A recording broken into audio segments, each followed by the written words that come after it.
can feel your energy, it's making me realize everything we've been through makes us strong enough. You and I. Everything we've been through makes us strong enough. You and I.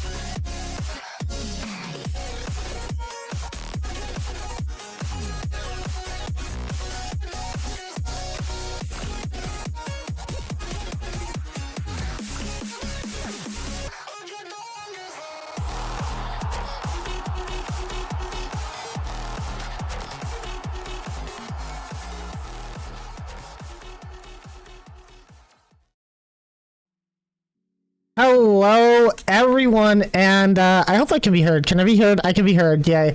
Everything's working. Welcome in to the RFDL podcast for week number 1.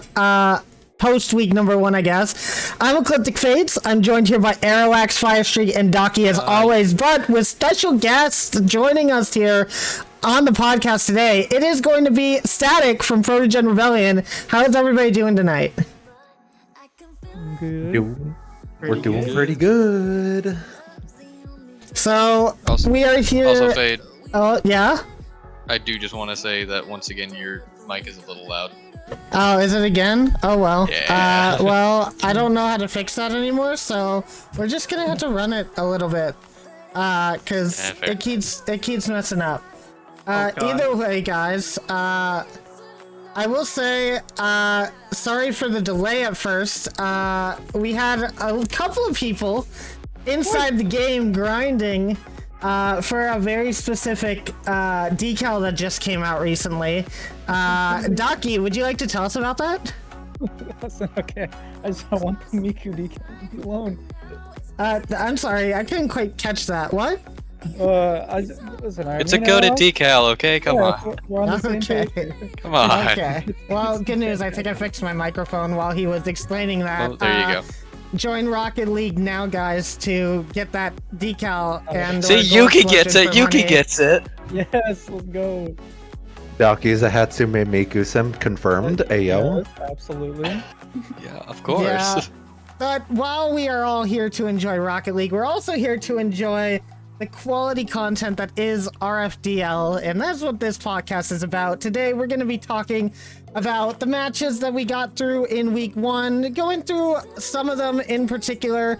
We've got an MVP of the week to reveal later on, and we're going to do some predictions for week 2. But before we get all to all of that, I do need to make a quick little bit of an announcement. For those that did not see in the Discord server earlier, we did make a little bit of a rule change to how predictions on stream are going to work. We had a couple of complaints come out this week from people who had noticed that the predictions for our pre-recorded matches were getting kind of spoiling the results for people that hadn't seen them yet, due to players and managers from teams that have already participated in that match voting either for or against their team to get credits, to get channel points and all that sort of stuff, which was kind of spoiling the fun for everybody. So we have decided that from now on, if you are playing in the pre-recorded match that's about to show on stream, when the prediction comes up, you are not allowed to participate in that prediction. If you do, the prediction will be canceled, and you'll get a warning, and obviously the more you do it, the worse it'll get. So do us all a favor, guys.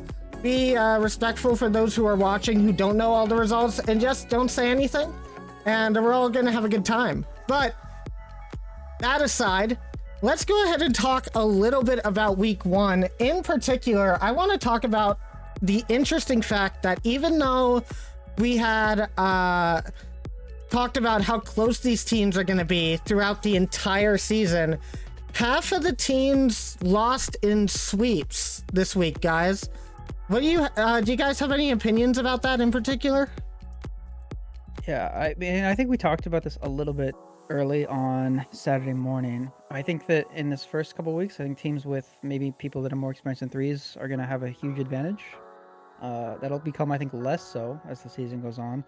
But I think that showed itself. I think the teams that had maybe just players that were just so good that they had a higher skill ceiling, or players that are just more accustomed to the kind of threes rotations, kind of took off. So I'm not super surprised by it, but it definitely, just as an entertainment view, it was kind of disappointing to see that many sweeps. But I think as I think some of these players that maybe play a lot more twos kind of get more accustomed to threes rotations, that'll be, I think, less and less the case. But yeah, not necessarily super surprising, but I think we'll see less of that personally. Yeah, I would say a bit of the same. I think it's all just teams are still meshing together, finding out each other's rotations and adapting to them still. So as time goes on, I think those sort of really one-sided matchups will become less and less, especially as players shake off those early season nerves and they start being a bit more comfortable in the spotlight, because we had a lot of people on stream last weekend. So yeah, I mean, it's probably a combination of things, but yeah, I think that was also another big factor. Yeah, And I think the players are just getting their feet wet, and some of the teams that got a lot more practice are some of the teams ended up with some pretty good results. Yeah, and one thing I do actually want to mention is that even though we did have 3 sweeps, of those 9 games, 6 of them were actually only 1-goal games. So even though they were sweeps, the teams were still fairly close, at least in my opinion. Yeah, definitely. Yeah, they were actually really close. It was very surprising, though, to see. It seemed like just a lot of teams were getting the momentum early in the series and just kind of riding it through. Speaking of teams that, had some momentum, Not Joe with a lot to gaming just subscribed, so thanks for that.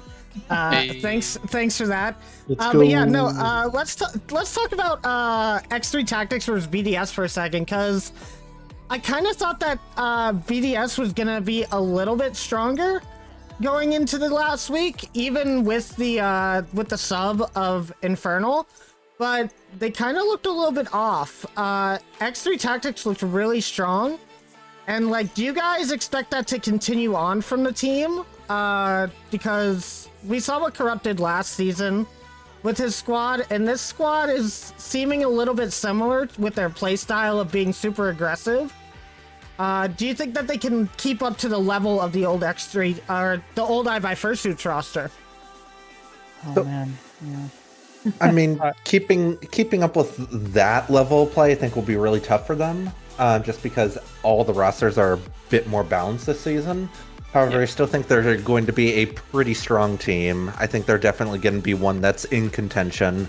Their scrims have been going pretty well in general from what I've heard, and I mean, their match last week speaks for itself. So, I mean, BDS is definitely a roster that they're going to need to mesh. They kind of had those last-second roster changes in the week leading up to that match, plus having the lowest budget roster in the league. I think both those things kind of compounded for them, and they'll just take a little bit more time, I think, to really find their footing in the league, but they'll get there.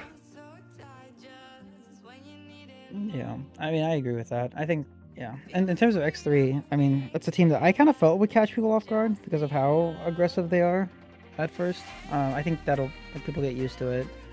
I played with Shy quite a bit, so I personally understand that play style that he goes for, and it fits well into that offense. But I think that the more people see of that kind of fast-paced offense, mainly offense only, from the two of them. I mean, Corrupt's a really good all-around player, but I think with that speed, they might not be able to keep that pace up the whole season. We'll have to see if they can. But yeah, I mean, like I said, I think they caught a lot of people off guard with just how aggressive they can be. Like, it's gonna be tough for people to adjust to. I think people can, though. We definitely have the skill in the league for that, so I'm hoping to see more maybe a little bit more pushback on some of the hyper aggro and kind of maybe some more mid-season adjustments as we go on.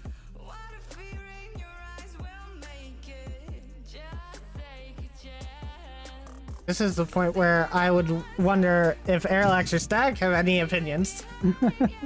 Oh, I don't know if I'm supposed to wait for everyone Nah, else to you speak first. can I'm the talk guest. whenever you want. It's a First podcast. We don't have to wait. I think I scrimmed a lot of the teams, but X3 is one of the few that we have not scrimmed. So I'll just go off of the players. I'd say that they have a really solid roster. Sounds like they're being really aggressive, and they have gotten some really good results. I do think, though, they did have to go up against a team that had a last-minute roster change as well, so it'll be interesting to see if they can prove themselves in the next matchup as dominantly. And I think in terms of, like, compared to last season, it's going to be tough to top that roster, but I still think they're, so far, possibly the best team we have so far. Yeah. And anything that I wanted to say was already said. That's fair. Airlax usually just gets his ideas stolen from him. Kind Yeah, of like a how little he bit. just steals everyone's RAM. We steal his ideas. He just processes the ideas for us. That's just Yeah, that's kind of why how I it need all that goes. RAM. All right, well, Yep. let's talk about the other matchup. One of the other matchups that ended in a bit of a sweep, and more, I'd say, unexpected sweep this time. Shout out to Cookie Cat, as it's Cloud9 versus Persian 1. The entire desk, basically. I know we didn't ask the desk to predict for that during the RFDL stream, but I think everybody really had Cloud9 taking that, and Persian 1 winning that in a sweep. That was very surprising for a lot of people, I think. Mm. So, I mean, interesting series for sure. I think Cloud9 definitely had some challenges right before that match. I'm not sure if I'm allowed to go too much in depth on that, but I think once they're able to adapt and be able to work out those challenges, which I think they have done for the most part. Correct me if I'm wrong, Fade. But they'll be fine. I think they're gonna still have a really successful season. Just a little bit of a stumble out of the blocks.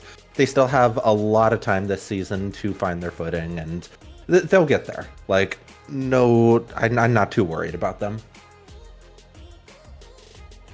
Yeah, I guess Bold something for me words. as well.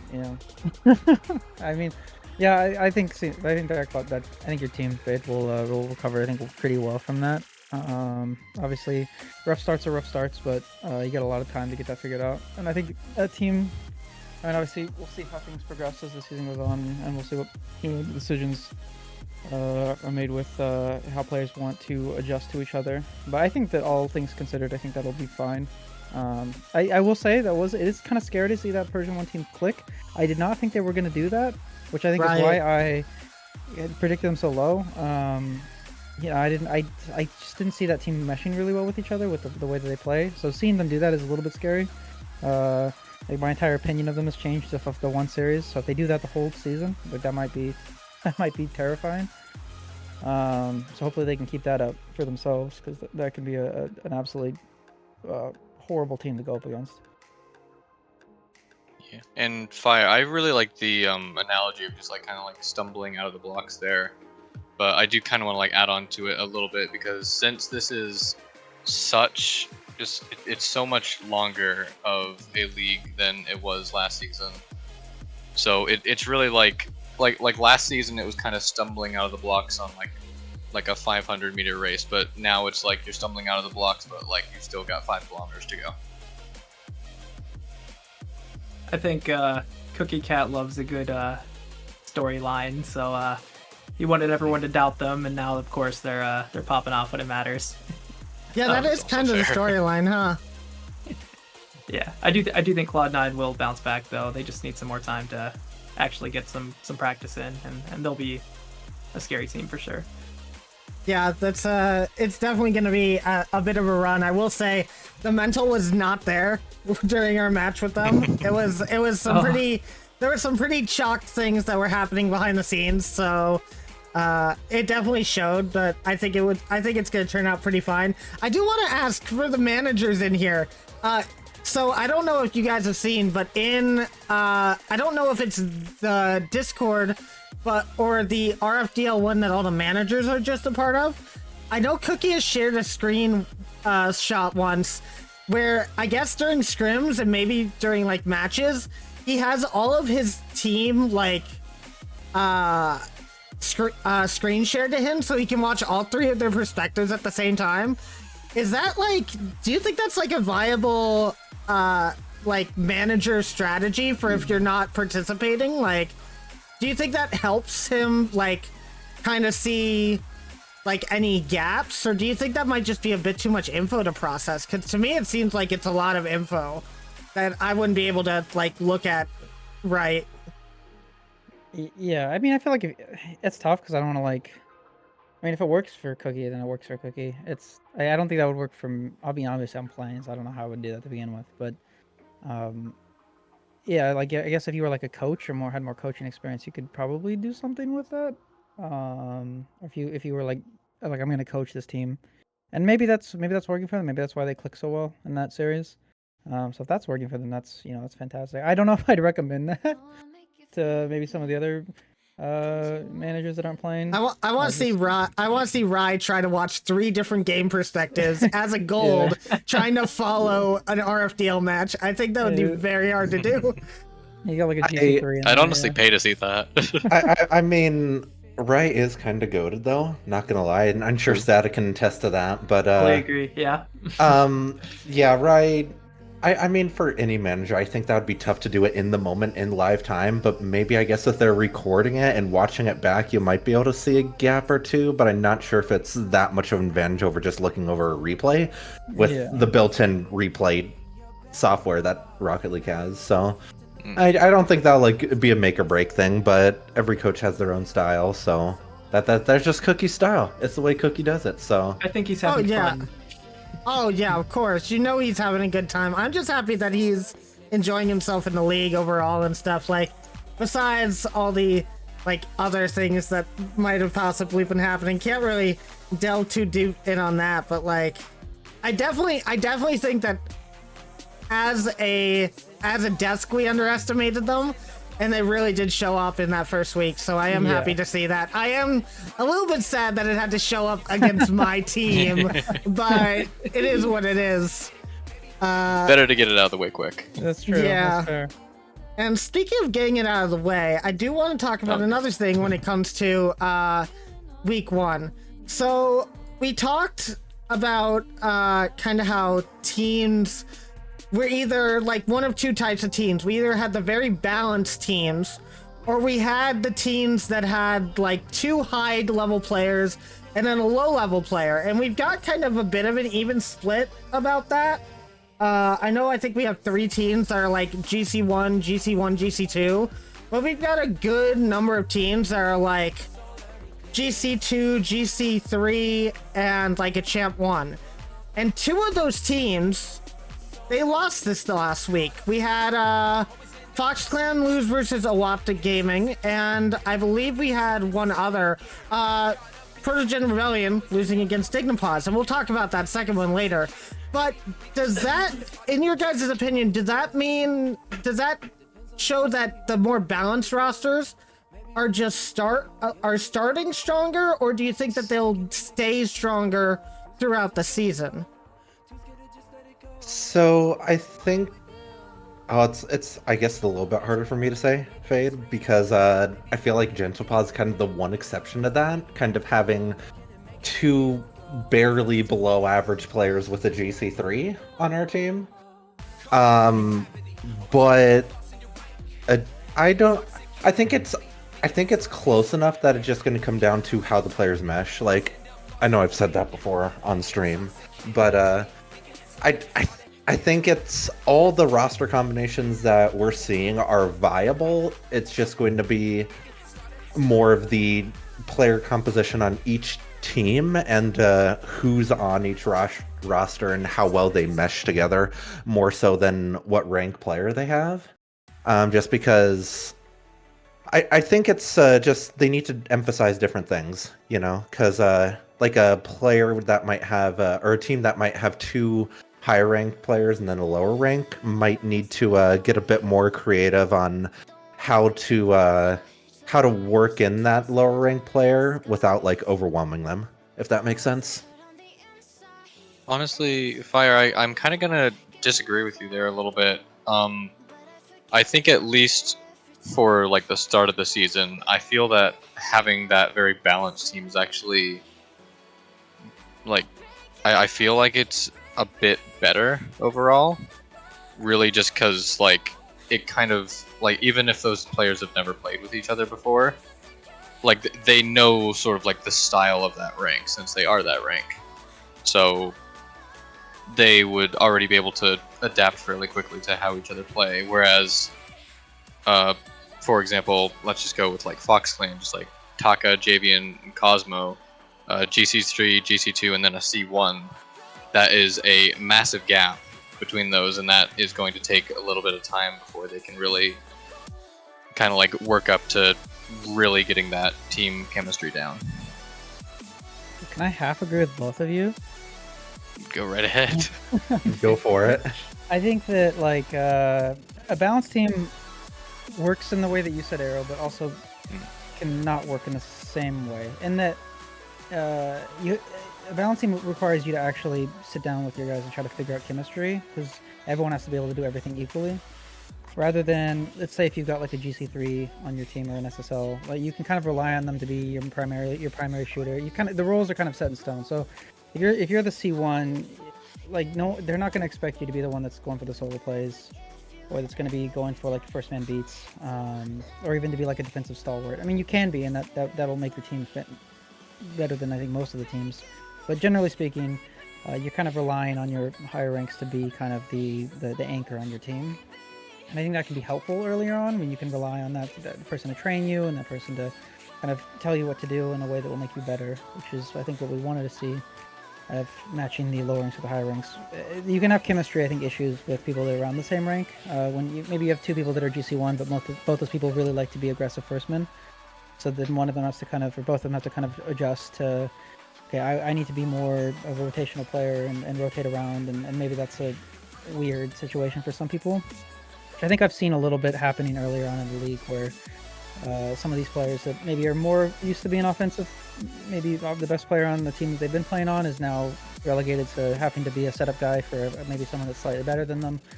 So it's kind of the same. I think you kind of have advantages and disadvantages from both sides.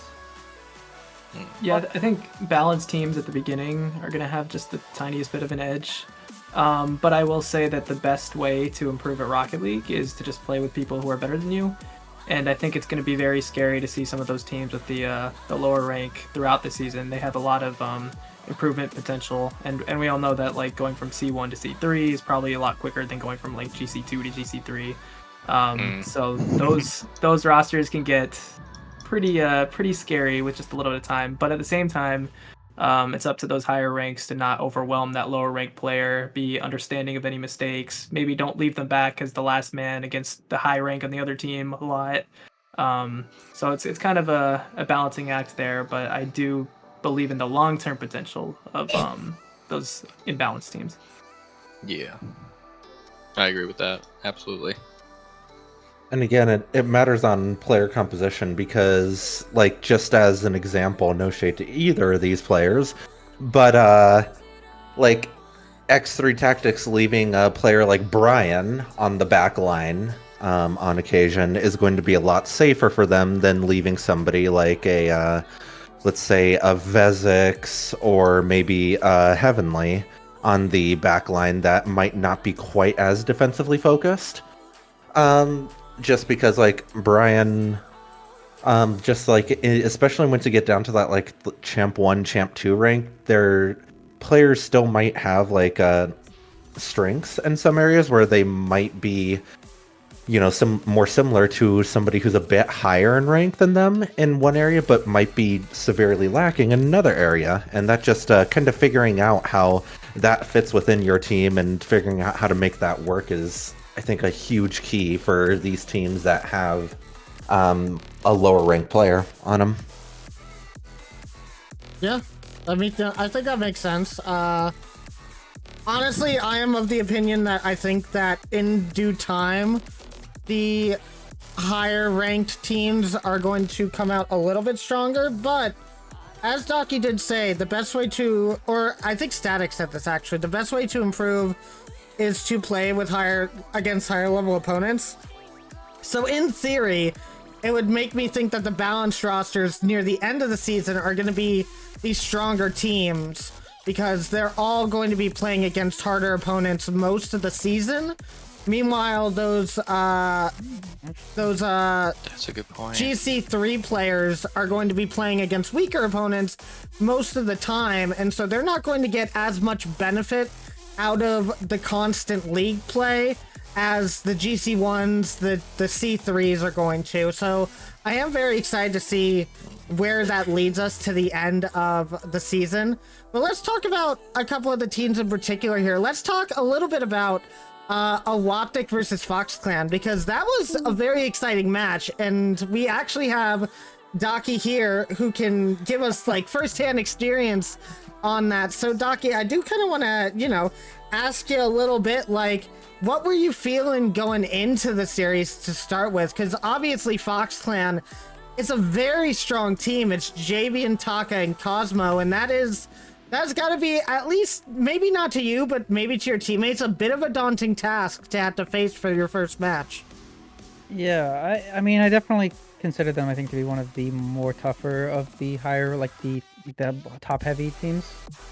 I consider myself very lucky in that match specifically because I played with Taka a bunch and I played against Javian and ranked. So I was kind of familiar with their playstyles, so we kind of knew what to expect, I think, going into that, and I think we were able to use that to our advantage. We'd also scrimmed them prior, so I think we knew we could win a best of 5 against them. It was just about trying to match. I think that because I think Javian and Taka, when you see them play, they love their passing plays between the two of them. Say that again. If you're not ready for it, it can absolutely destroy your defense. So we just looked out for it. I think we did a pretty good job of shutting that down. But again, I was very lucky to know both of their play styles beforehand, so that I wasn't super caught off guard by some of those midfield passing plays. It made our job a little bit easier. Yeah, Taka, from what I remember being on FoxClan with him before, he loves his passing plays. He definitely... He's also very rotational minded. He always seems to be like in the right spot. So it is very hard to deal with. Air on Fire. Hi. You guys, what did you guys predict for that one? Did you guys predict FoxClan for that match?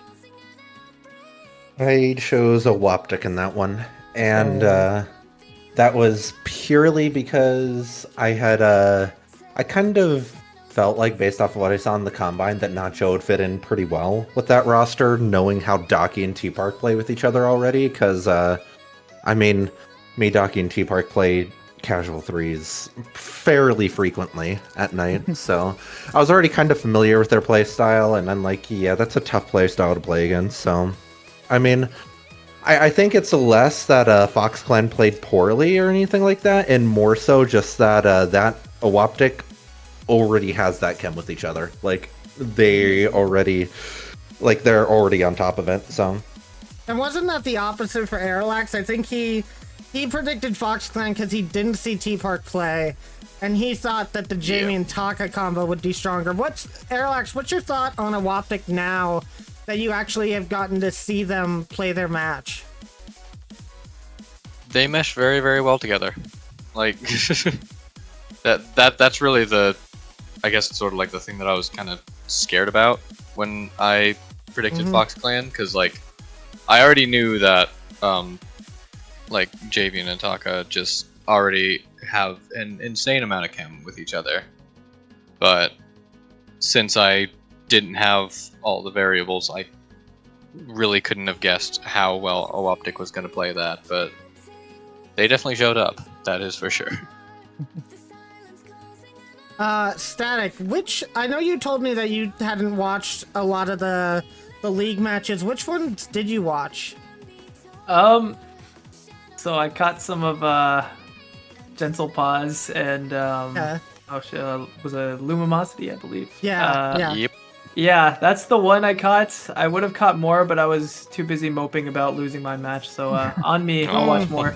That's fair. That's fair. I mean, let's kind of take a turn to that one, and it's time for the stream title to finally rear its ugly head. Now, Dignipause versus Protogen Rebellion.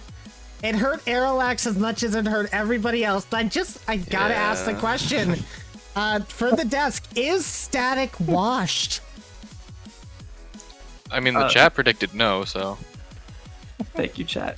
The chat predicted no with Turtles, contributing something like I think it said 30,000 channel points or something. No, I think it was 8,000. 8,000.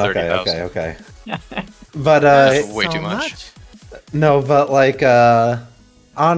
more on the question, Fade. I think Protogen Rebellion's fine. Ultimately, I think they're fine. I think I was seeing a little bit of hesitation on the part of Heavenly, to be honest. I think that might be a little bit of shell shock from last season. And I think once they're able to work through that, once Static and Turtles are able to help implement and really make it a bit more natural for Heavenly to be in that offense and in those games, I think it'll work out for them. But I mean, they had an off day. It is what it is. They'll bounce back. They'll be fine. All teams have off days. It's fine. But back in the trenches. Yeah, Heavenly back in the trenches a little bit, but it's okay. He'll get it. I have faith. But I mean, they had an off day. I don't think there's a single player on that roster that was happy with the way they played at the end of that day. They had a bad day. They'll get over it and they'll bounce back. I have faith. Yeah. Yeah, I mean, we were talking about balanced teams versus imbalanced teams. We ran a bit of an experiment ourselves in that we had one high rank, we had the GC2, and then we had two lower rank, and Heavenly at C1, and Turtles, who was playing kind of like a C1. So I think if we improve on that a little bit, maybe get a little bit more balanced in our play style and our ranks, and Turtles doesn't throw, then I think we'll stand a pretty good chance going forward.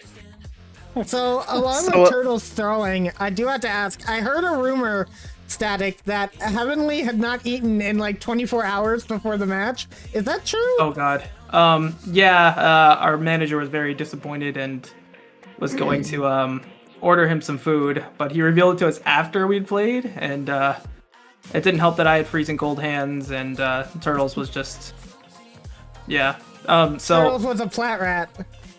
Oh I don't know. Turtles was too busy turtling. Yeah, well, it's gonna be our mission though to get Heavenly some food before our next game, and then I'll make sure to get my hands warm. And I don't know about Turtles. Heavenly, get that PayPal out. You need to get some DoorDash stat. Get that food buff. We all know what it does. Just have Turtles sell him some of his famous fish and chips. They'll be perfect. Fish and chips, my goodness. That's some British stuff right there, my goodness. That's some Sharky voice stuff.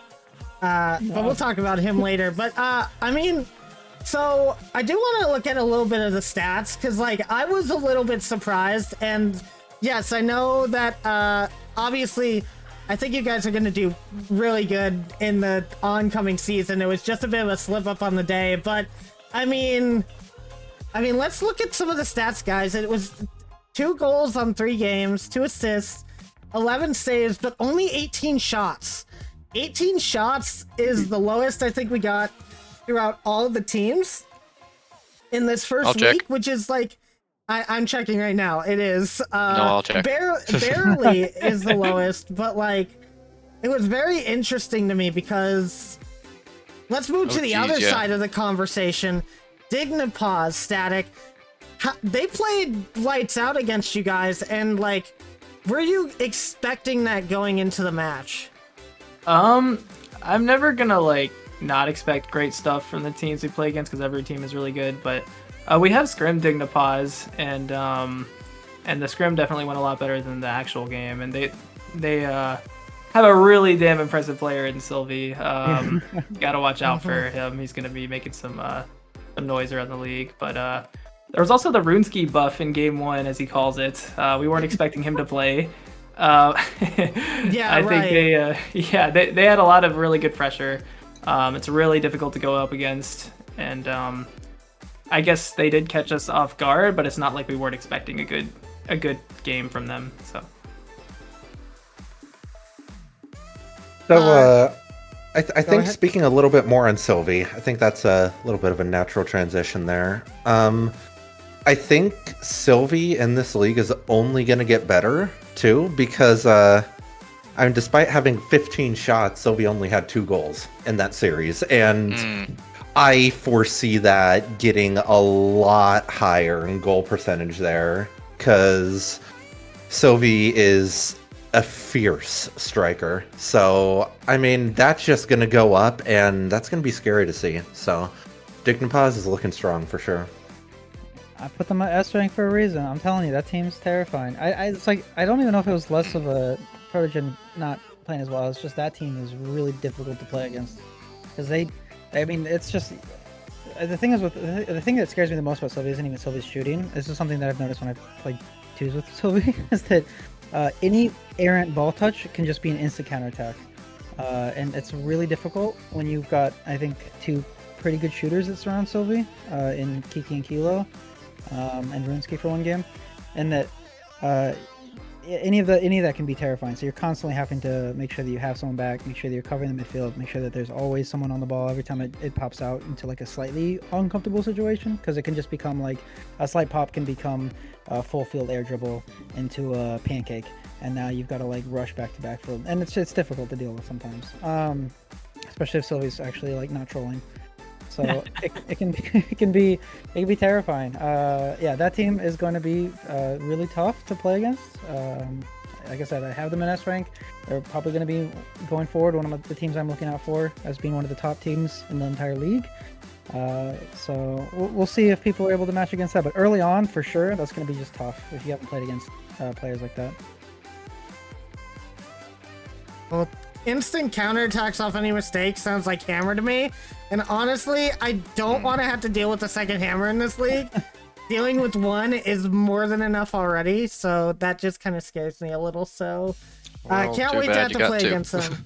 I mean, Yuki has also said multiple times in the chat that I'm going to absolutely hate playing against them. And it reminds me of last season, because the one player I kind of hated playing against the most was not Hammer, surprisingly, but it was Vayan, Silver, as they go on stream. They were so annoying to play against. It really like grated me with their mechanics, and I'm kind of expecting the same thing from Sylvie, so that's gonna be very interesting. But going back to Dignipause here, or not to Dignipause, to Protogen Rebellion a little bit. Static, when you guys ended up being defeated, obviously, was not the best feeling, I bet, for you guys.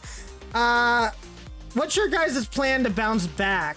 Like, you guys, I think you guys have a bit of an easier matchup starting out this next week. You're going to be going against, oh, never mind, Fox Clan. Yeah, so easy. So, how are you getting Turtles in the right mind space to not throw this time? That's my question. That is a really good question, and if I had the answer to that, we would be not sweating for this next game. But we'll figure it out. We're just practicing. We're trying to scrim against every team. Unfortunately, Fox Clan has been one of the teams we haven't been able to scrim against. But we're just practicing a bunch, specifically working on comms, and we're just trying to make sure Heavenly's as confident as he can be, and we definitely believe in ourselves. Gotta make sure we get a little bit of warm up, because last time we scheduled our match like right after I was done working and Heavenly hadn't eaten anything, and all that. So we're gonna try to be a little bit more prepared, and just practice. But yeah, with Turtles, I don't know. I guess we'll just give him like a pep talk or something, and things don't go well, then maybe we can find someone to take on his contract.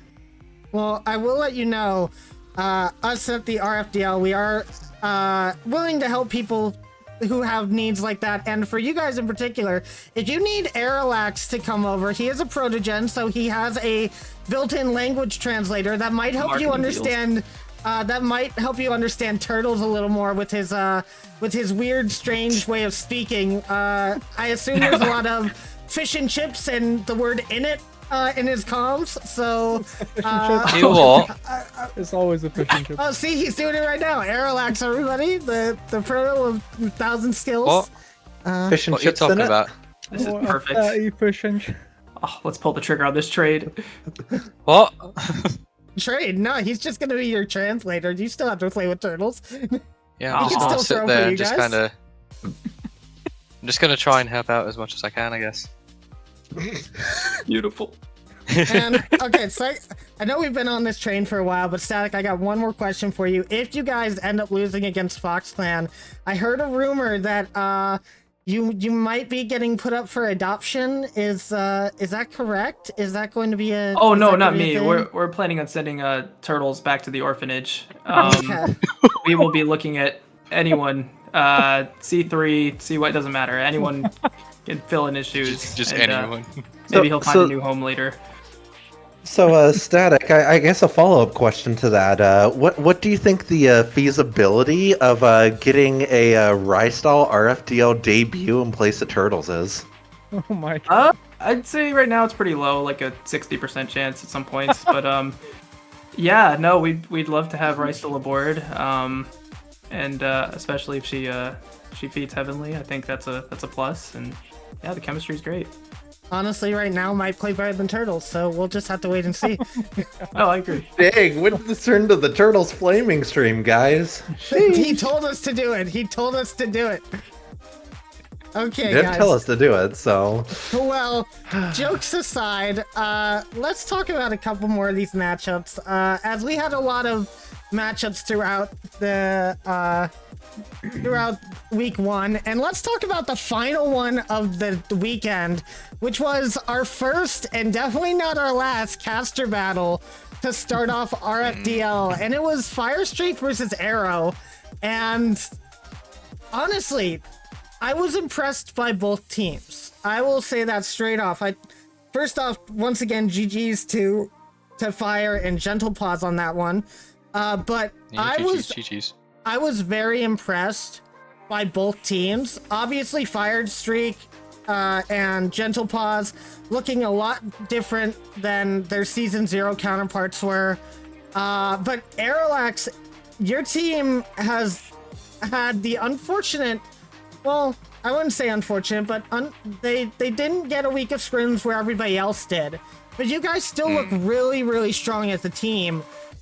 What do you contribute towards that? What do I contribute to the? Like, why do you think that you guys are looking just so good right off the bat? Honestly, that's a very good question. I think it's partially because me and Gala have already played a little bit, so we kind of know how to play around one another. And Levi is also a really, really good pickup as well, because like even though I think we're like second lowest budget in the league right now, I still feel like obviously there are still some things to iron out, but I feel like once we iron those things out, we'll really just have just like a really solid team. Yeah, that's fair. Fire. I didn't like that silence. Yeah, sorry. Fire. Question for you. Obviously, you guys got the dub in the end, 3-1. It was a very dominant performance. I know that you were having a little bit of some nerves going into it, knowing that you weren't going to be playing with Melon earlier before the stream started. Obviously, you did get to pick up your coach, Shelby. But what do you think would have been different if Melon played. Do you think that you guys would have still had a 3-1, or do you think that the outcome might have changed a little bit? So, I mean, I have a lot of confidence in Melon, personally. He's a very good player. He can really, he brings a lot to the table, especially on the mechanical side of things. And he's a player that I think is just going to get better and better as the season goes on. We're still working on him on adapting to threes rotations a bit. And the scrim, right? I think it was 1 or 2 days before we played that match. It was 2 days before we played that match live because we were on Sunday. But he really started to work into those rotations, and it was starting to become a lot more seamless for us. So I think we would have had a strong performance regardless of whether Shelby or Melon was in that spot. Shelby was actually somebody we'd never scrimmed with before that point. So Shelby just got thrown in there, and he handled it fantastically, better than I could have ever hoped for. And thank you, Shelby, for jumping in last second like that. That was definitely a situation none of us foresaw. But yeah, Melon, I think we would still had a very strong performance with him. I think we would have still taken a win with him, depending on how much nerves he had. But yeah, we just adapt well as a team, as a squad as a whole. Whether we're playing with Melon, Shelby, or even if me or Strawberry need to sub out, I think this team has the potential to really just seamlessly integrate with so many different play styles, and I think this team has a good potential to do some good things in the league. So I'm confident in our team, regardless of who we're playing with on any given week. So. And one thing that I really do want to mention, because thank you, Fire, for reminding me of that. I was really just before the match, just kind of making myself think, just okay, how does each of these players play, and what do we need to do to go around that? And then you switched out Melon for Shelby, and Shelby I have never seen play before, so I didn't know what to expect, and that kind of showed, honestly, because that just, jeez, Shelby is definitely not really a flashy player, but just so consistent, so solid, and it's terrifying to play against. I mean, especially. Oh, what was that, Doggy? Oh no, I was gonna agree with exactly what you're saying. Shelby's an incredibly smart Rocket League player, and I think has probably some of the better decision making you'll see out of that rank. I was actually gonna give it an advantage to that Gentle Boss team. Melon's a fantastic player and a fantastic person to have at that rank. But Shelby's, I think, is just a all around more game sense player. I think fits into that roster, I think, really, really well. Also, it's not as much of a disadvantage with them being the coaching, so they're familiar with the playstyle they're going for. I think they're able to slip into that. Yeah, that's fair. With being a more game sense player, I think being able to flip right in there. Yeah, I think that team is good, and I think with Shelby, I think we're definitely a scary team to play against. So that's one of the things. I think when you were saying before your match, I've never played against Shelby. I was like, oh well, game sense player, get ready for that. And I think they definitely showed that with just kind of being everywhere you don't want them to be when you're playing. Yeah, that's exactly how it felt. It's just you just try to clear the ball, and it's oh, well, that's just a pass. Great. Yeah. I mean, Shelby is the type of player that just makes all the players around him better. Agree. And that was on full display. Yeah. That's in no small part why I wanted him to help coach our team, because if we can adapt that into our own play styles, that is terrifying. So, yeah, I think the team mentality for us is just kind of do the best we can naturally, but also play in a way that just makes the unit as a whole better than all the parts, So, yeah. I mean, I think that's kind of the game sense mentality there, and it shows. So I gotta wonder now that they got a taste of what RFDL is like. Do we see them signing up for season 3 or season 2? I guess it would Isn't be. he on the night shift? I don't know if he usually has time. yeah, he's on night shift, so I don't know if we'll see a consistent appearance from him. But makes he's sense, definitely somebody that's more than happy to help people out, to help coach, and occasionally maybe we'll see him pop into games. You never know. Yeah, that was a consistent talent that I would love to see play regularly in the league. Honestly, I think they would make a good team with whoever they got paired with. So, I maybe one of these times we get an NA league that starts super late and throw them into some team and see how they do. But we have gone through 5 matches already out of the 6 we have. And I think you guys on the desk know what that means. It's time to talk about our match of the week, which Static. All I can say is I know you didn't watch this match, you need to go back and watch this one. I've been told. Because Very good. Very good. Black Bunny Gaming versus Twisted Tales was supposed to be an easy 3-0 sweep that turned into so much more. And we got some clips to show you guys while we talk about it. So go ahead and watch some of these, some of the highlights from the Black Bunny and Twisted Tales matchup. But guys, like, Joshy's team really surprised us on the desk for Sunday. Yeah, there was like ruminations. That redirect. Crazy. Yeah, watching that live was Crazy. Really nuts. No, I mean, there's been some ruminations of the Josh's team being a little bit underpowered, but I personally, I felt like they were going to do fantastic. That's why I predicted them to actually win this series. I mean, you have Joshy, who's Joshy, obviously, but then you have Liska, who, in my opinion, is one of the, if not the best C3 in the draft. Liska goated. Liska is very goated, yes, I agree. And then, Baxis is Baxis. Baxis is a good player, but also just someone that's, makes you feel good playing Rocket League. And I think that can be helpful for any team. So I had a lot of hope in them. They played fantastic. I think better than anyone thought they were going to play. I mean, that's just like what you're seeing. This gameplay is insane. I think they played up to my standards for sure.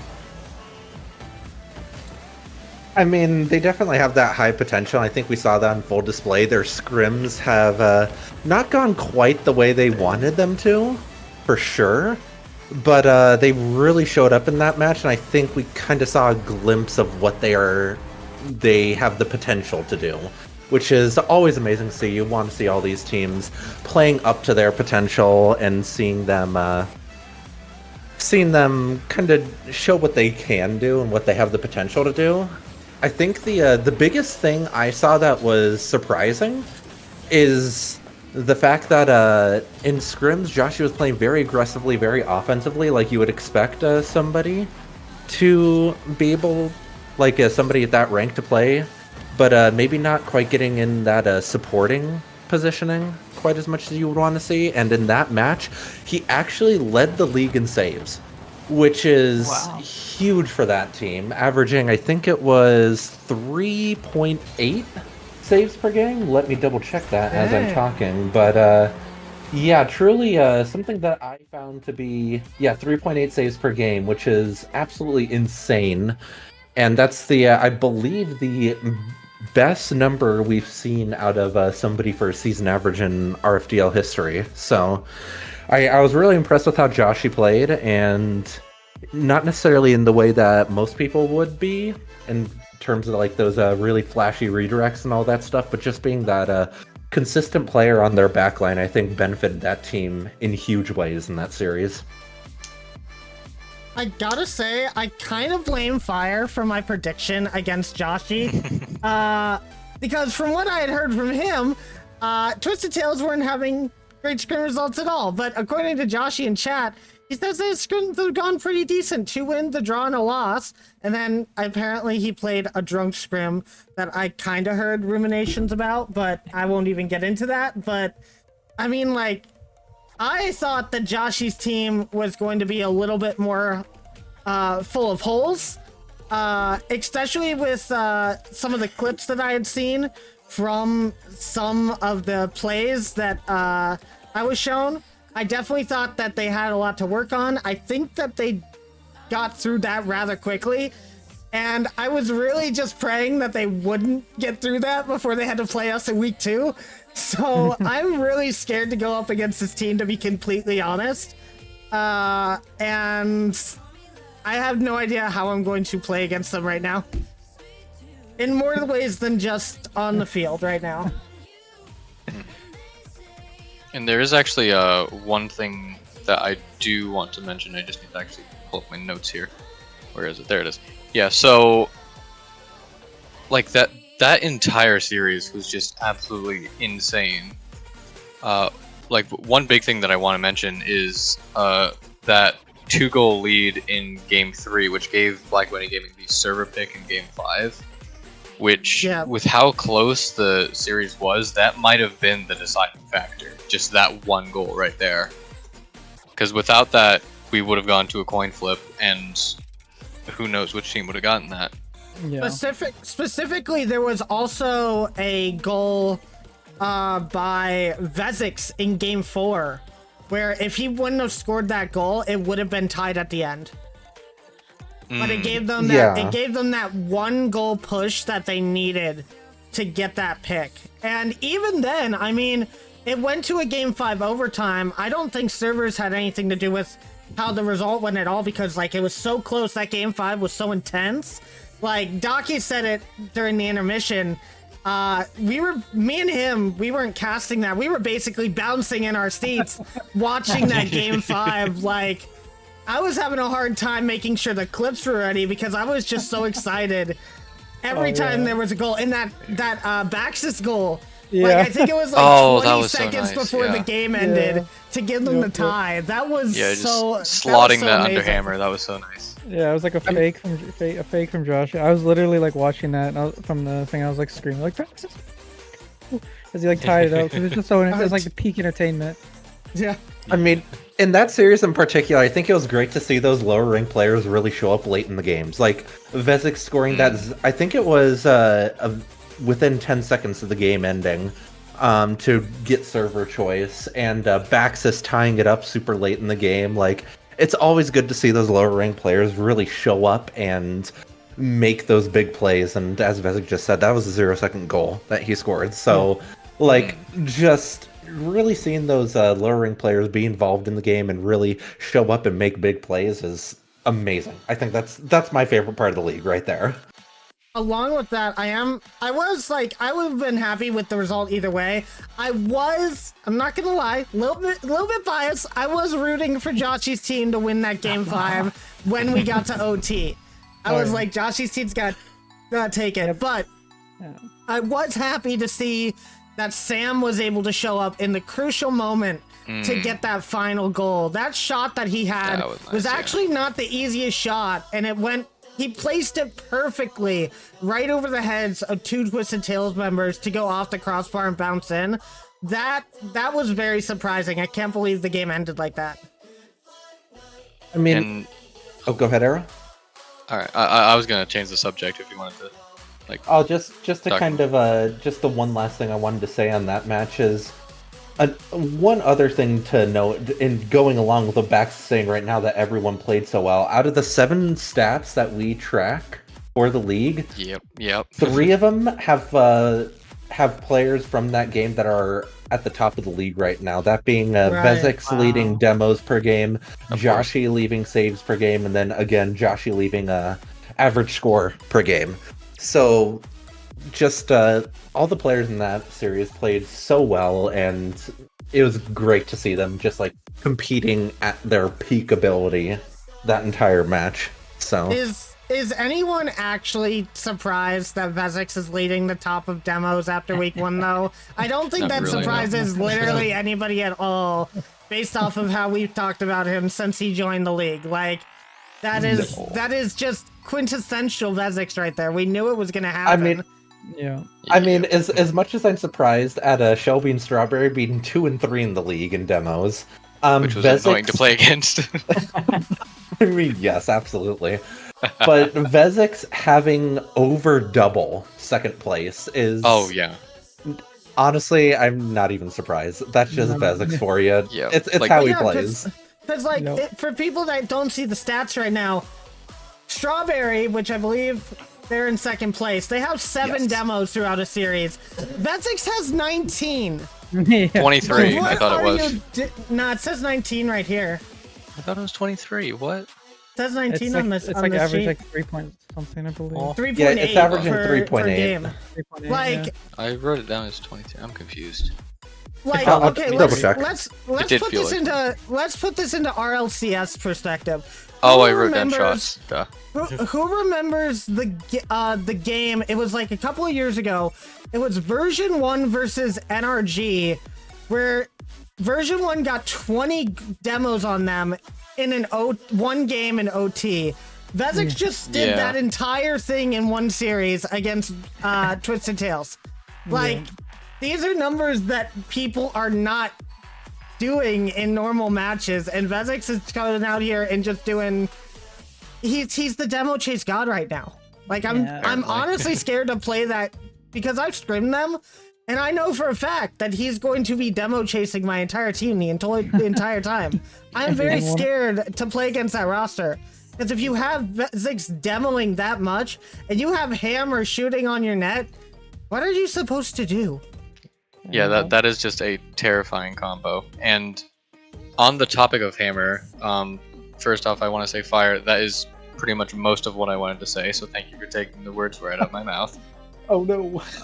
But the one thing that I did want to mention, also off of the stats with the player season standings, Hammer looks to be trying to start his dominance once again.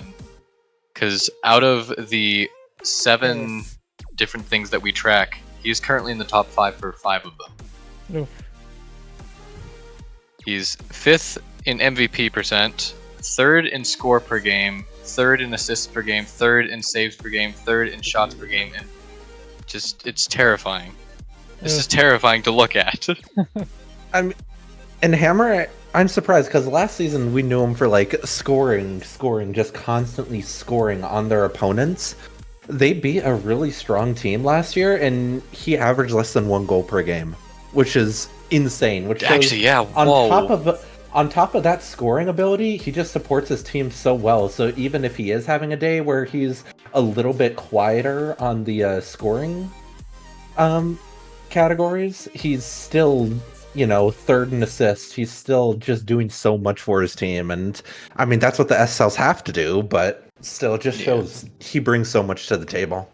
Well, you got to think when he's not busy with our FDL, his other hobby is carrying Joshi in ranked, and we know how much of a task that's got to be. So, like, it makes sense that he would somehow show up in the top of all these other stats too.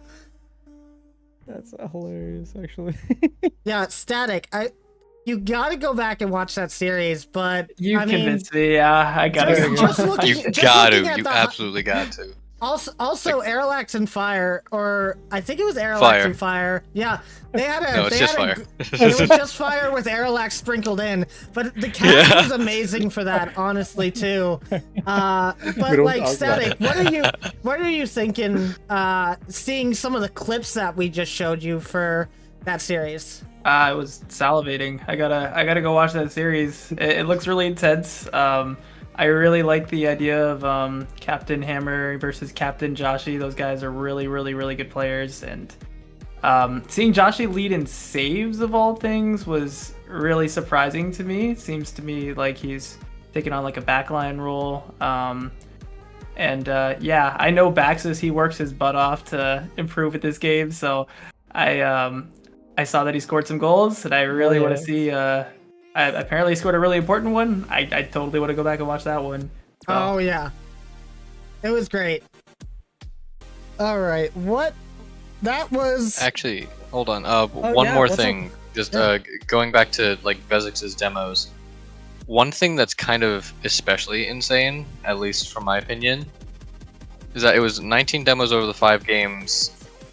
However, honestly, kind of surprisingly, only got one exterminator in the series. Was it the OT game? It was. Hold on, let me see. I don't think that OT lasted too long, did it? Or did it? It might have. It lasted, I I, can't think, remember. 2 minutes. Well, All I know guess is it was game 5 was 8 like 3 demos minutes. total. Dang, that's a lot. Yeah, it was game 5. Okay, yeah. Okay, so the OT one. Yeah, that was a game, to be sure. And I mean, when you are getting into a 3-minute OT and you are as demo heavy, like that does tend to rack up. So it is just really hard though. Like, you gotta think, I gotta give a shout to Vezix there for that number, just because it's like, it's not like he's just demoing Baxis on the back line, you know? Like, he's demoing the entire team. And these are players who know how to effectively dodge the sort of like chase that you're kind of going for. So being able to read that takes a lot of effort. Like, I have my own problems getting demos. Maybe that's just because I suck. But, I mean, dang. To be able to get the demos that he got with such proficiency, and I mean, he was cutting off Joshi quite a lot with some of the demos that he was pulling out too. So I don't think it was all just mindless demo chase. I think that there was some actual, like, thought put into where these demos were located. And I really do think it pushed Black Bunny a little bit over the edge. So I'm wondering if that's what we're just going to keep seeing from them. Oh, they have to with Vezik's other team for sure. Gonna be very demo heavy, and teams are gonna have to be very calm heavy to make sure they avoid those demos. Changes the way they have to play. Yeah, I have to agree there. Well, that's all the matches of week 1. So we had some fun. We talked about all the teams. We kind of talked about Static's team quite a bit. And I think it's time for us to go ahead and go to the part where I think everybody has been waiting for, where we announce our MVP of the week. And we have a little bit of a clip show for you guys before we actually announce them. So maybe you'll recognize the preset, maybe you'll recognize the goals, but without further ado, we are going to let you guys watch this little clip thing, and we're gonna show you guys who the first MVP of the week is here in just a second. I'm trying to find, yeah, you know what, this will work. I'm gonna change the music a little bit for this. Get a nice high-pitched sound coming in. Let's go. MVP of the week, everyone.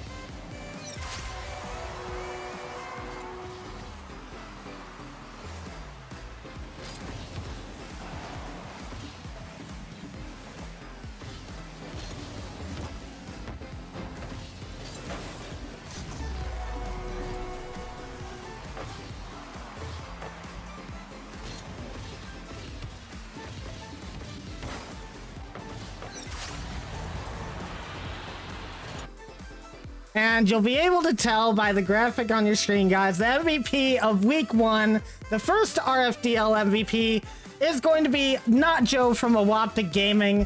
And my goodness, guys, let's just talk about the stats for a second here. In one in particular that really impressed me for Not Joe is in one series, out of 10 shots on net, 7 of them found the goal.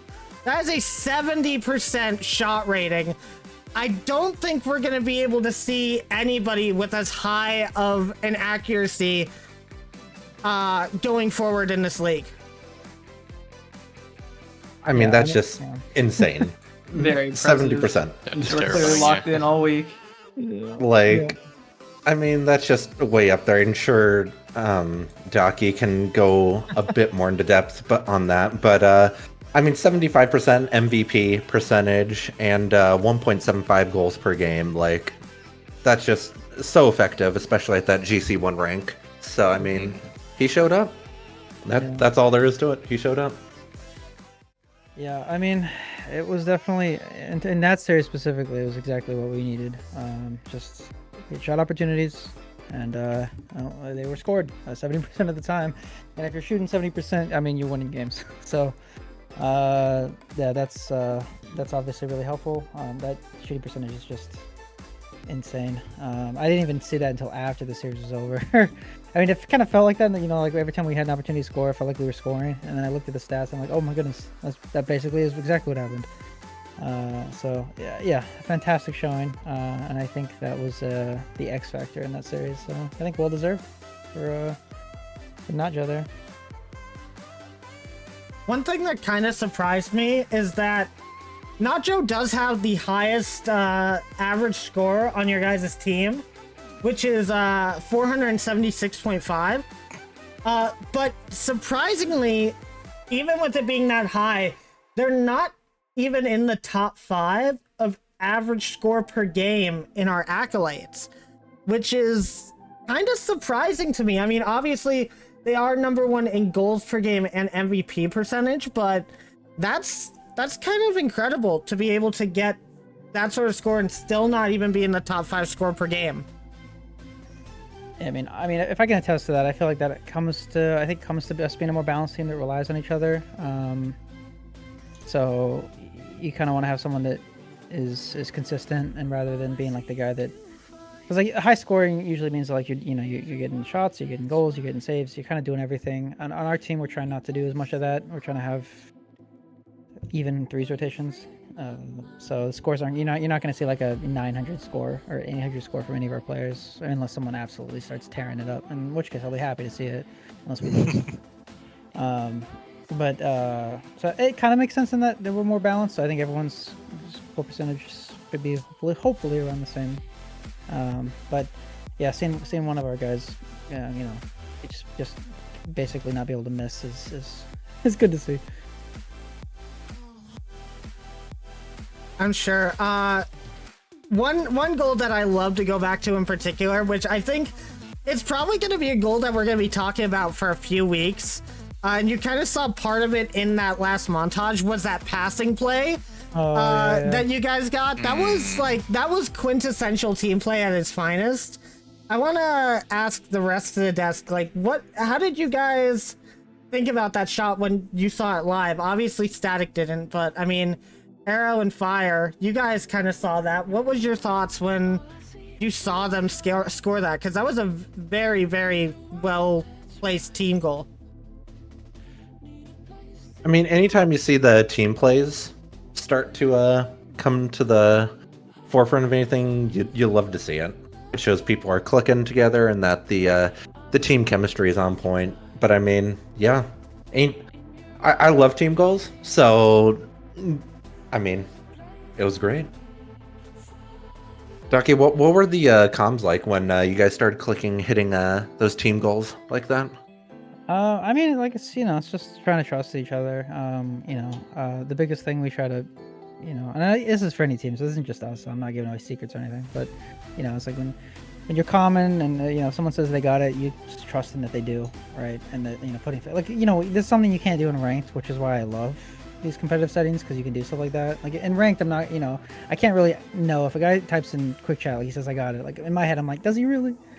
But in these more competitive settings, if someone says, hey, leave it, I got it, and then you do that, you're putting full faith in them to, not whiff or, not put yourself in an awkward situation. So that's kind of I think we're trying to get better at that, I think, as the week goes on. But right now, that's our big thing, just calling out, helping each other out, making sure we know what's going on, what we're doing. So, when those passing plays happen, it's when the reason, that he can turn so quickly and that we can kind of communicate that is because, when that ball goes my way and I'm going to pop it up, I'm calling it, hey, it's going back up, and then he'll turn and he score. So, we're communicating with each other, helping each other out, trusting that the ball's going to go the way that we say it's going to go. And when it does, we, benefit from it.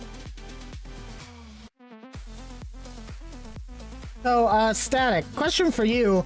If you were not Joe's teammate right now, what would you do to help calm the ego before it gets to their head? I mean, obviously, MVP for week 1 is a huge accomplishment. Obviously, you want to make sure that they stay in the right mental. What would you be saying to them before their next match to keep them in the right headspace? Oh, I'd be stroking that ego. I'd be telling them they're the best player in the league and they gotta pop off every week. Hell yeah. I saw the highlights. Like, I want to play like that every week. And you have the best name out of anyone in the league too. I mean, Nacho was a really nice name. Nacho. Nacho. Yeah, apparently they were calling them Nacho in Static's chat the other night. So Yeah, Nacho. that I was obsessed with the name ever since then. Yeah, Nacho and Taco. Oh gosh, no, we are not calling Taco. Ruinski, we're not doing that. But yeah, once again, congratulations to Nacho for getting that MVP. Very much well deserved. Kind of showed up more than the rest of the field when it turned in terms of just straight numbers. Honestly, like again, 7 goals on 10 shots is absolutely incredible. I wish I could hit with that sort of consistency on the net. That would have probably helped us against Persian 1. But I think with that, I think we're done talking about week 1 for the most part, which leads us to week 2. So just general questions overall, guys, for everybody here. But which teams are you thinking are looking the strongest going into week 2? Oh, like power rankings? Power rankings. I'd just say which teams look the best to you. Yeah, basically power rankings, I guess. It's hard to tell with X3 tactics. I'll be keeping an eye on them, but I haven't quite decided on them yet. I think their season will be determined on how well the Krupp comeback arc comes in to play, how well he's able to keep his mental and all that. So I won't say them, but I'd say the top 3 teams, in my opinion, right now are Dignipaz, X3, and Black Bunny. Or sorry, Dignipaz, Awoptic, and Black Bunny. My bad. Yeah. You can't keep Awoptic out of there, like. And if I'm allowed to sneak Gentle Paws in there too, I will. But we can put him at like a 5th. Okay, Fade, calm down there. But no, I'd say top 4. I'll go Dignipaz, Awoptic, Black Bunny, Gentle Paws, in that order. Ooh. Okay. I mean, like, I still think Dignipaz is my number 1 right now. I know that I'm being accused of being the big dig simp, but I can't not simp for that team. The big what simp? The big Dignipaz. Okay. Dang, Jockey.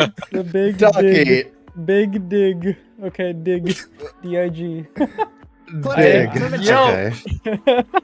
Listen, okay, I cannot You heard it not here simp for that. Hold on. Let me regain my thoughts. He's guys. I'd say he's digging himself into his own grave right now. Fucking hell. Oh my god. No, I can't. All I right, cannot- well, I think I'm gonna leave now. That was the RFDL podcast, everybody. My lord.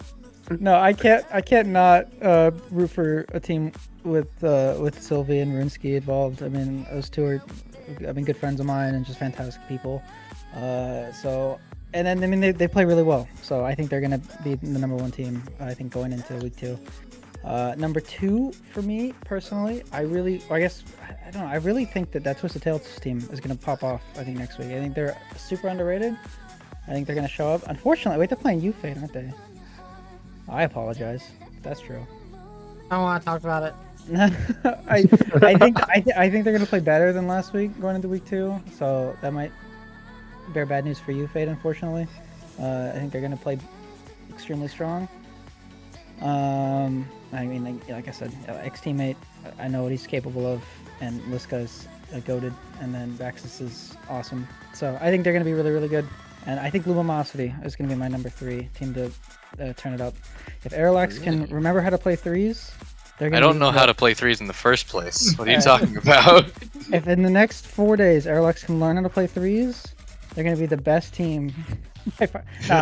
Jokes aside, jokes aside, those are 3 strong players. I was extremely surprised by Levi. I had never seen them play before, and seeing them play in that match, they were almost carrying for some of just in some of those touches as a C1. Honestly, yeah. Yeah, seeing that's kind of crazy. I gotta admit.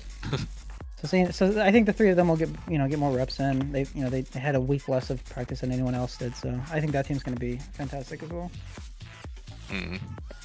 Well, Arrow, if you need any help, I mean, I'm sure I could send you some Spook Luke videos that would help you No, out. Oh, God. no, absolutely not. Oh. No.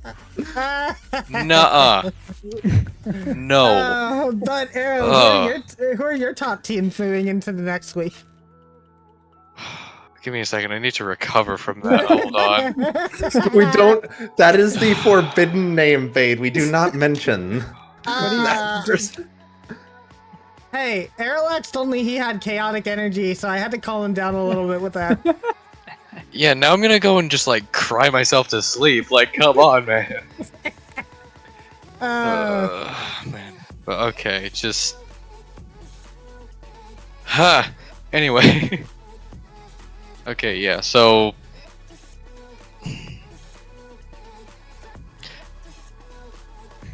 It's a really difficult question, is the issue.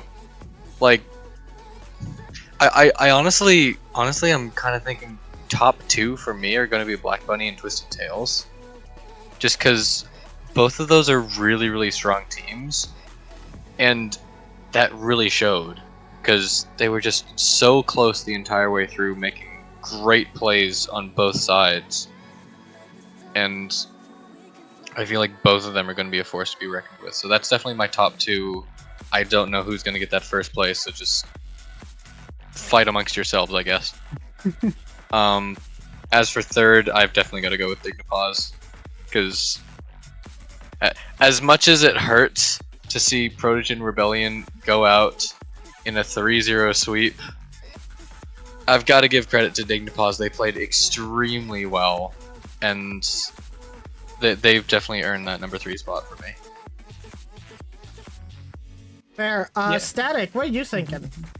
I think for me, I'll give number 1 to Dignipause because they definitely earned that kind of respect. I think they're only going to get better as a unit. I think Sylvie is a very formidable opponent, and we'll be seeing a lot of MVPs in these coming weeks. So, and they got the Runescape buff as well, so we gotta give them credit for that. I think number 2, I'm gonna go with Ooptic Gaming. Let's go.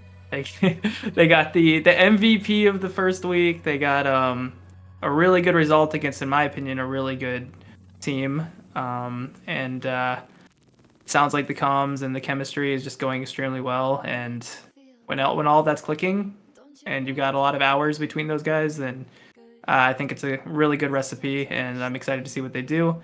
And number 3, I'm gonna go with Gentle Pause, and Let's go. I am an L podcaster because I didn't say anything about their matchup, but I was gonna say that you could really not ask for a better sub and coach than Shelby, and I really think that that's gonna get them to get some good results.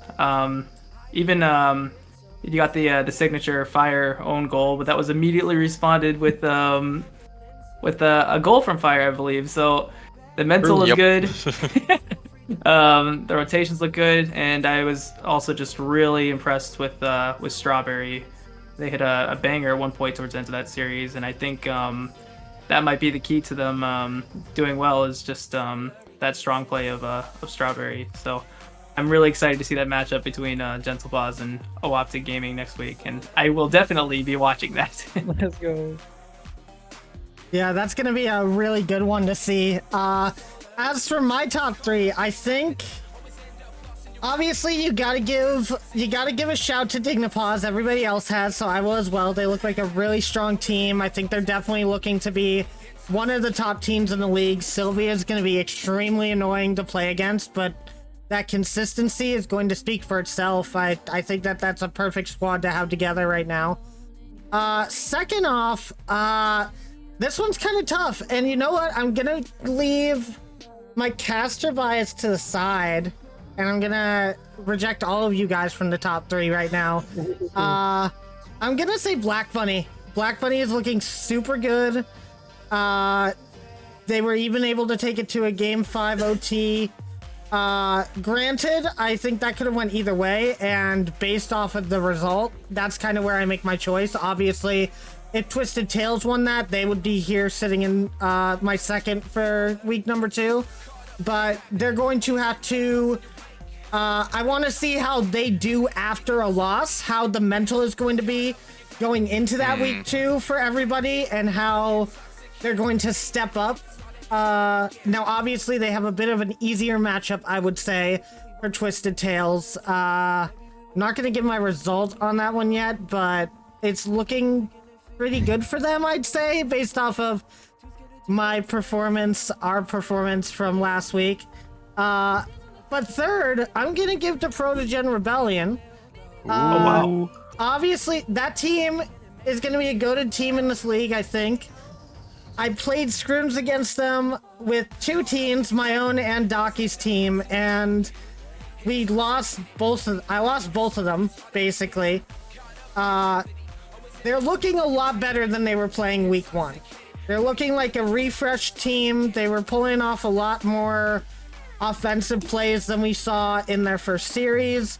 Static, you and Turtles looked really good together on the field. You guys were making some really good team plays as a unit, and I think that you're gonna look scary coming up in these next couple of weeks. So yeah, I definitely put you guys as looking the third best going in, but obviously we've got to see the matches for that. And I think that brings us to our last topic of the night, which is going to be predictions from all of us on how everything is going. Now, before we do predictions, I will go ahead and showcase the schedule for you guys, so you guys can know what is coming in this next week, along with the featured matchup of the week, which the featured matchup should make sense. This is the wrong one. Oh, I don't think I put it on here.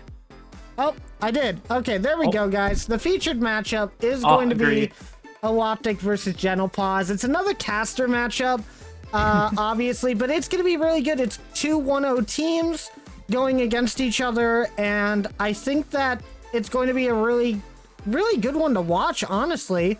It's got a lot of potential. You've got the MVP of this week, Not Joe, facing off against Melon, hopefully, for the first time playing, and that honestly excites me. It makes me hope that, you know, I think both squads are going to step up, and one of these teams is going to be the last caster team to be 2-0 to start the season, and that's very exciting for me.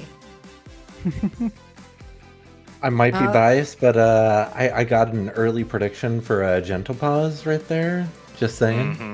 Oh, okay. Oh, wait, you predict you guys losing? That's kind of sad. No, I'm predicting that we're gonna take the game. We're taking the series. Oh, the okay. series even. Okay.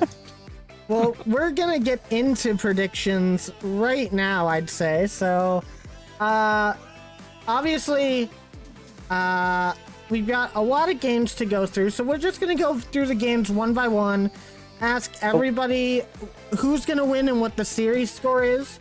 We'll start with Fire, and we're gonna start in this upper left-hand matchup. It's gonna be Dignipaws versus Persian 1. Another 1-to-1 matchup. And what do you think it's gonna be, Fire? Fade, one thing before that, if you don't mind. Yeah, of course. Should we update everyone on where everyone's sitting caster-wise for predictions? Perfect idea. We should do well. that. So we should let everybody know. And the casters, we have been looking at who has predicted right and wrong. And obviously, I'm going to have a bit of a lower score because I do not predict on the pre-recorded games, and Aerolax was not there for some of them. But as you can see here, we do have these scores right there. Whoa, what is... Arrow, you looking kind of spicy right there, huh? Don't worry about it. Don't worry about it. But as you can see, I'm 2-0 on my Blame fire. predictions.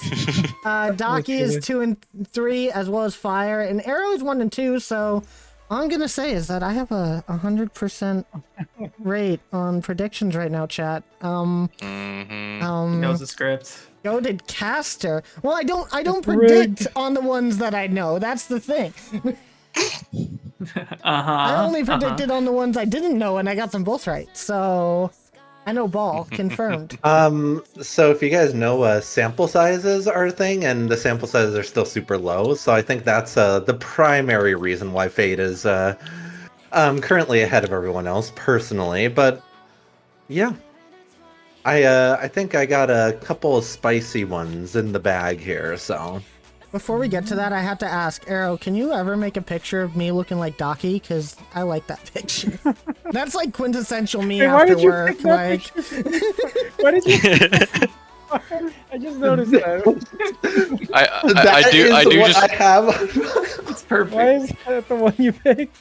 That is the image I have on file for your what you submitted for your player card, I believe. Come on, it's on file. Definitely not. Are you trying to tell me something? No, that's the one that I got from your application. I'm telling you. No shot. No. Well, I can tell you that the one you got there is not the one I put on my application. Yeah. I mean, Arrow. What? I was feeling chaotic today when making this graphic. Okay. Okay, fair. It is great too. It is a great picture. Yeah, it is great. It is a great picture. You did a well, good. Let's go ahead and get into predictions. I'll just go off of the league play schedule, so you guys out there in chat can see more of us and not just look at the schedule graphic the entire time, obviously. But I mean, you're still looking at still pictures for the most part, so I don't know the difference. Except these light up, so that's a little bit better. But let's okay. We'll skip the first one because that's the featured matchup. We'll do that last. Fire. We'll start with you and we'll go around the desk here in counterclockwise fashion. Luminosity versus X3 Tactics. Who you got? I think this is going to be a pretty close matchup. I have this one going to 5, but I think X3 is going to pull this one off. Also, Corrupt and somebody Shy. should be writing these down. I will be, absolutely. Okay, good. Corrupt and Shy are a pretty scary duo, and I think that's going to bode well for them. I think Airlax can keep it close, but yeah, Corrupt and Shy are going to take this one with X3. Wow. All right, Docky? Okay. Can I make 2 predictions? Sure. All right. Airlax is gonna queue casual threes for the first time in his life, and he's gonna be open to a new world. Okay. And then He he's kills gonna. casual threes with me all the time. I'm just kidding. And he's gonna understand threes rotations, and I actually think Luminosity, no jokes, wins that series. How many games? I I will think say. it goes to 5. I will say, me understanding threes rotations is a very, very risky prediction. I mean, he But I doesn't predicted get it any happened. help by me, so...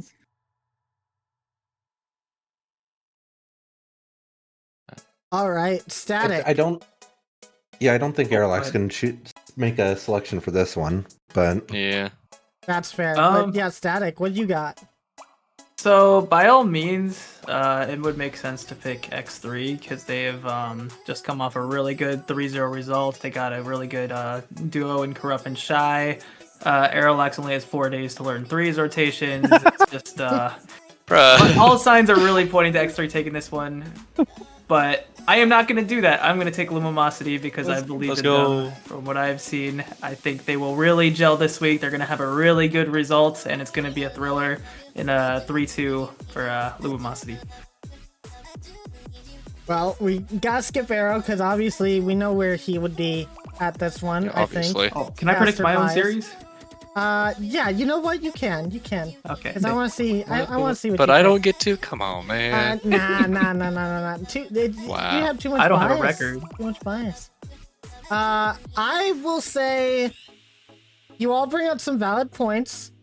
Especially with Arrow having to learn threes rotation. That's definitely Wow. very scary. Okay, this is just gonna become a running joke, isn't it? Oh, yeah. I Oh, do no. think though that Aralax has the processing power and he has the RAM to be able to commit all of it to memory for at least like one best of 5, and then it'll go out the window after that. But I think I think it's gonna stay for a little bit, and I'm going to give it to Lumimosity in 5. May I point out that Arilax runs on Intel Atom. He couldn't No. even get the Celeron, so No. Not even the Celeron, no! We need to. he couldn't even get the Celeron. It's an Intel Atom. We need to get him a Threadripper. Yeah, that'd be quite the No, upgrade. he'd be overpowered. We can't do that. Come on now. I don't even think Celeron can run Google Chrome. Well. Yeah. Intel Atoms is what they use for those little display boards at restaurants. Interesting. Let's move on to our next one. It's gonna be Protogen Rebellion versus Fox Clan. We'll start with Fire again. What you got going for this one? Oh, I hadn't thought about this one. I'm not gonna lie, so I'm gonna talk, stalling, until my brain power can work. Need some processing power. It's gonna be another close one, I think. But the Taka Javian chemistry is really on point. But there's a team that I've been saying is goated since the draft, and that's Protogen Rebellion. So yeah, Protogen Rebellion in 4. Oh, in 4. Oh, wow. Oh wow. I think they're all going to be like 1-goal games, but I think the mental of Static and Turtles is really going to be able to pull that team through. So All yeah, right. that's all I got to say. Whose I turn is think it? Docky, go it's for it. yours. It's Okay, yours, it's my turn. Docky. Oh, okay. This is tough. I want both teams to win, but that's not possible. Again, this is tough because this is also the top heavy team. It's a battle of top heavy teams, right? You got the GC3, Yep. GC2, GC1s. So there's no clear advantage. And to me, I think teams are pretty average. I think Taka and Static are pretty on average with each other. I think I might give the edge a little bit to Taka just because Taka's been playing, I think, grinding a little bit more ranked recently. Threes and stuff. I know Static's been on the ones grind. But I will give Turtles the edge over Javian in my opinion. So I think that evens itself out. But then I think Taka was at almost like 1700 I think recently in twos. But I will give in terms of what I think is the X factor, I will give the C1 edge to Heavenly. So I think that Proto wins it, but I think they win it in 5. All right. We did say Static can predict his own series, so Static, what do you Yay. got? Yeah, so this is going to be a great matchup. Like you said, it's like the GC3, GC2, C1 matchup. Two really great teams. On Fox Clan, we got Taco, who's just like a really great facilitator that grinds. Javian, really solid striker, looks like 5 goals. I've seen Cosmo on that grind around the server asking to play some games, so getting some practice in. And then on the Proto Rebellion side, you got Static, who's kind of like a defending player, you know, pretty decent at that. Heavenly's been actually striking lately. A lot of really nice goals and scrims. Got to give him some credit. Really good C1. And then they also have Turtles. So I think out of all of that, I'd say if Turtles does not turn into a pumpkin in that series, I'd say they have just a slight edge. just off scrim results and chemistry, the cons have been going really well. So I think it'll be a thriller. I think it'll be 3-2 to Proto Rebellion. Let's go. Okay, Arrow. I've just gotta completely agree. 3-2 to Proto Rebellion. Not biased whatsoever. Trust me.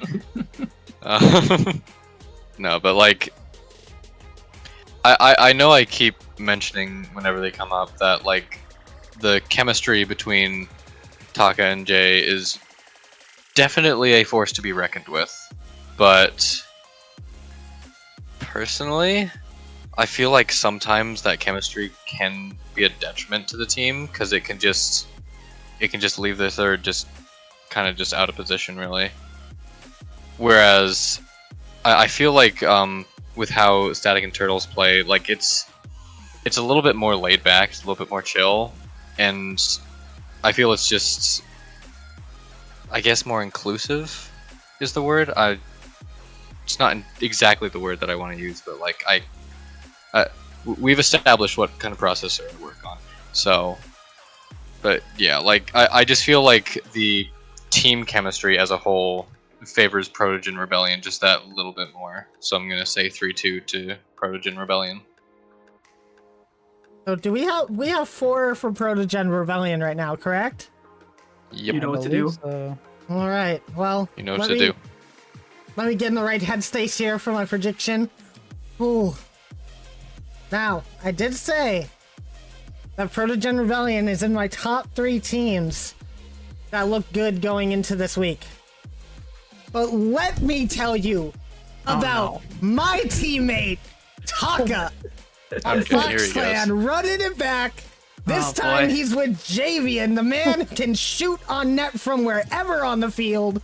They got Cosmo in the back line. They're the chillest team that this league has ever seen. And I'm sorry, Turtles is gonna throw. We're sending him back to the orphanage. It's all done. Static's contract gonna be revoked. And Fox Clan taking it in 5 against Protogen Rebellion. The orphanage. That's my prediction. Sorry, I'm back. Did the spirit of teammates suddenly invade me for a second? I feel a little off. T-Fades. T-Fades. T-Fates. Oh god. Change a couple of letters on that. I'm suddenly getting into a subscriber war with PewDiePie. Careful. Anyway, it's time. I mean, for... you are only 2 loaded off, actually. Exactly. It is time for the next prediction. Let's move on from whatever that was. Version 1 versus Dignipaz. So, the number 1, number 2 team matchup here. A very strong matchup. I think this one's going to come down to who has more firepower on their team, and that is simply Dignipaz. They just have a bit more in terms of they just looked a little bit cleaner in my opinion, a little bit more clean in terms of their rotations and just the potential they have in terms of their playmaking ability. So I'm gonna give it to Dignipaz in 4. Oh man. All right, so phase of the T-base thing. I feel like I gotta be Dazzering now for Dignipaz here. But I mean, listen, you got Sylvie, you got Kiki, you got Kilo. I don't think that team's losing. I don't think they're losing a game. I think they'll go 3-0, and I think they'll do it and have a lot of fun doing it. That's just a really good team. No shade to Persian One. I think that's another very good team. But it's just this team and the Dignipaz team is just so difficult to deal with, and they got so much talent and there's so much potential for them. I think they take that in 3. I would tend to agree. I think both teams had a really good showing last week, but I know with Claude 9, it wasn't all that there in that matchup, so there was a little bit of a buffer there. But I do think that Dignipaz is the stronger of the 2 teams, and I think they're going to have a very demonstrative showing here, and I think they'll take it 3-0. Static coming out with these big words. I don't understand. I just listen to Demonstrative. ESPN and I just repeat what I hear. Fair. All right, Airlax. He's processing. 404 error not found. Just say Wimby. Wimby? Don't What? worry. Static will get it. I'm so confused. Yeah, that one I've got to go to. That one I've got to go with Dignipause. Just, I feel just like the striking ability on Dignipause is, honestly, I feel like it's the best in the league. Just the capability that they have on offense is definitely just absolutely terrifying. Like, I'd say definitely a good, like, a contender for that first place spot is definitely Black Bunny Gaming. Of course, Hammer being just a mechanical wizard, and Vezix just putting on all the pressure in the world. But I feel like Dignipause just really has that, like, just really has that speed down, has those rotations. And I just, yeah, I feel like Persian 1, even though I said that, like, those more average teams are going to do well at the start of the league, and we are still at the start of the league, I still feel like just the offensive powerhouse that Dignipause is just gonna lock in, and it's gonna be too much. What's the series score? I'm gonna have to go. I feel like it's gonna be at least kind of close. I'm gonna say 3-1. Ooh. Okay, that's a valid one. I'm also going to have to go 3-1 to Dignipause here. They do look like a stronger team. They had a much I don't know if I could say they had a very, they were both sweeps. Both the teams that won got sweeps. I would say that I think Progen Rebellion looked better than Cloud9 did last week. Their stats don't necessarily show it, but I think that they were more in sync with each other than Cloud9 were. I do think that means that Dignipause probably had a little bit of a better warm-up. But I do want to say, like, we might all be predicting Dignipause, but you cannot count Persian 1 out of this.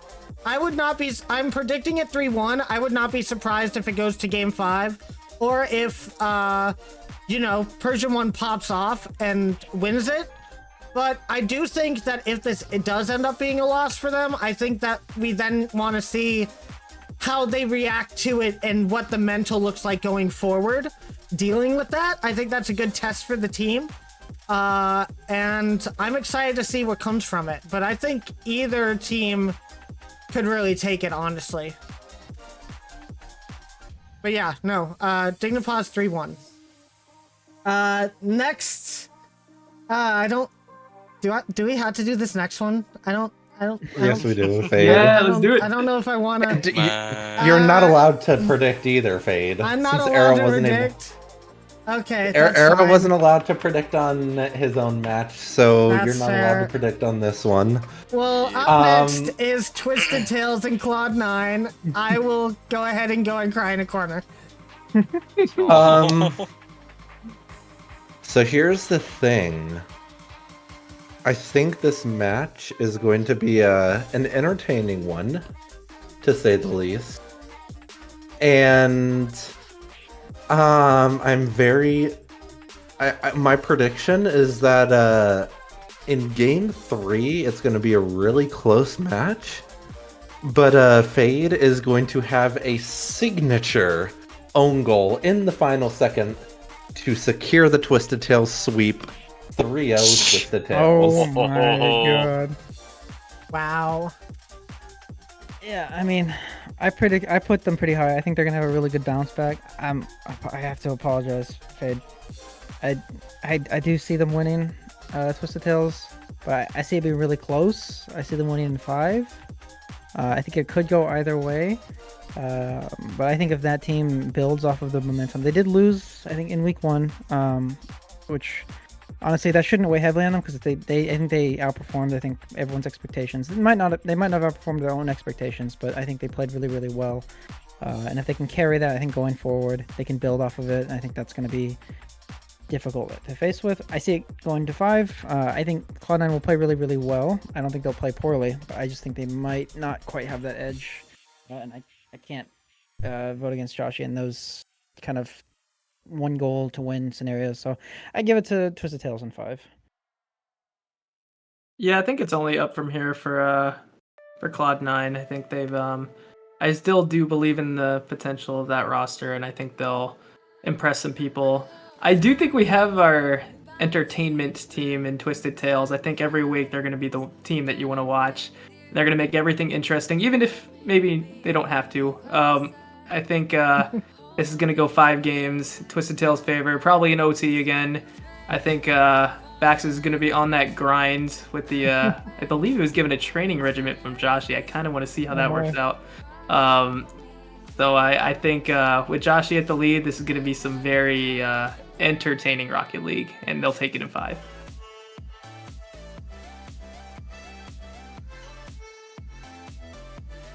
Arrow.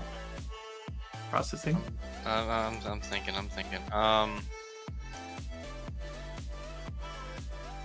Fade, I'm sorry. I'm definitely going for Twisted Tales, but Yeah. Oh no. I'm just kind of thinking, just like, is it gonna be like a closer match than I think it's gonna be? Because, like, obviously we've seen what Twisted Tales is capable of, and Cloud9 definitely could have had a better start. No offense. But I honestly feel like there's a lot of potential in that Cloud9 squad that we just didn't really see last week. So it's difficult to say. I'm still giving it to Twisted Tales, but I think Cloud9 is going to take it to a game 5. I would love to see that. Although I would obviously hope for a bit of a different outcome than the rest of you guys. But you know what? I accept your challenge. I'm going to make sure that I get one more point than all you guys in this prediction round for week 2, and you guys will regret it later. We'll see. I might have some work to be done on that end to get there, but a lot of work, actually. You guys have no idea. I mean, Fire does, but I don't think anyone else does. So actually Sharky knows, but haven't figured that out yet. What secrets are you keeping? I'll tell you after the podcast, don't worry. Up Spooky. next, Big Dragon Squad versus Black Bunny Gaming. Fire, go ahead and start us off. Okay, Big Dragon Squad is the lowest, had used up the least amount of their budget in the draft.